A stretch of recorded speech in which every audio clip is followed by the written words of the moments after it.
Iyon, nung isang araw ngay maulan din sa amin, kaya ako'y nakapagluto na rin. Kalderetang kambing. Yung iba sa inyo'y matagal na rin nire-request, kaya aray, pagbibigyan na. Maupo muna kayo't aray panoodin ninyo. Ako ngay nakadilhin siya ng karne ng kambing doon sa butcher shop, may tinda kami doon. Medyo may kamahalan pero ayos laang, minsan lang naman. Mukhang napalaki ata aking gayat. Layain na, titimplahan na natin aray. Nilagyan ko lang ng kaunting tuyo. Maglalagay din tayo na rin, pineapple juice. Kinalog ko muna para malasa. Tinaktakan ko rin na rin ng kaunting kalamansi. Ang sunod, aring Leia and Parents o yung Worcestershire sauce. Kaunti din laang mga isang kutsara. Naglagay din ako ng isang kutsaritang pickles. At ang huli, aring paminta.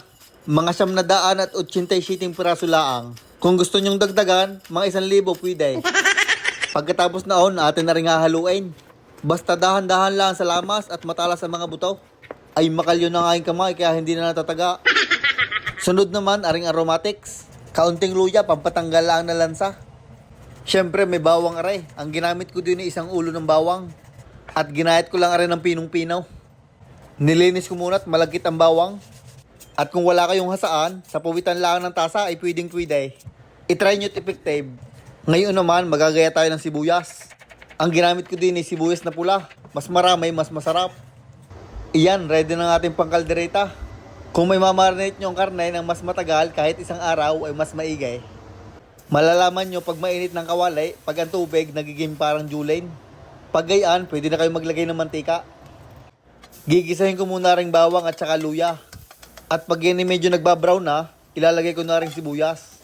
Mas damihan nyo pa ang sibuyas para masarap. Nakalimutan ko palang ilagay aring star margarine. Di ninyo igigisa ang sibuyas at bawang para mabango na yung malasa pa. At pag sa tingin nyo luto na yung bawang at sibuyas, ilagay nyo na yung minarinate nating karne ng kambing. Isasama nyo pati yung pambabad. Hinalo ko lang rin ng saglit para hindi masunog ang bawang at sibuyas, sabay akin tinakluban na. At pagkalipas ng siguro 20 minutos, aray magpapawis na kaya hahaluin nyo lang ng saglit.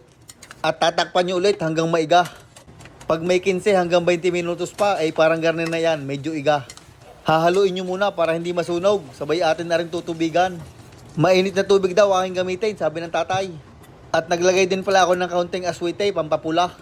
Pwede namang sa umpisa pa lang ilagay nyo ng aswite sa mantika para mas mapula. Yan ay tatakpan ulit natin at yan ipapalambutin na.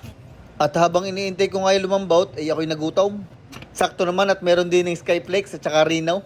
Ang pagkasarap sa dyan ng garne, itry nyo kahit sa pandesal.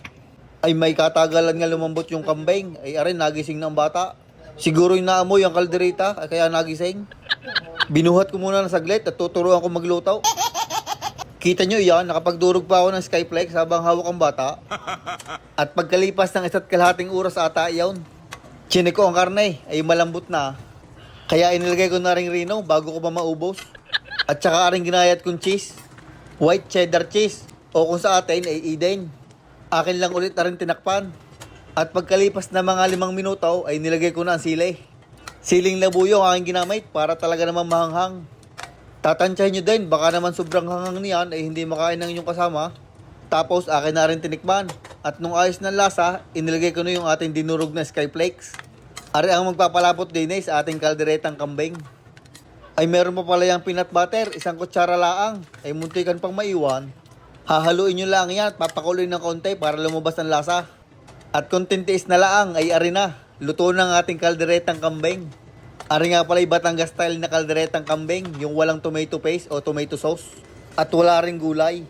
Pero kung gusto nyong lagyan ng gulay ay nasa sa inyo na. Maglagay kayo ng patatas, carrots at saka bell pepper.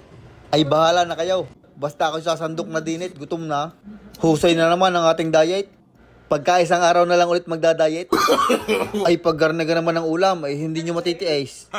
Ayos pagkakadali natin iyon. Pagkakalambot din ng karne. At saktuhan lang din na pagkakahalang. Sigurado yung iba sa inyo ay gusto pa mas maanghang.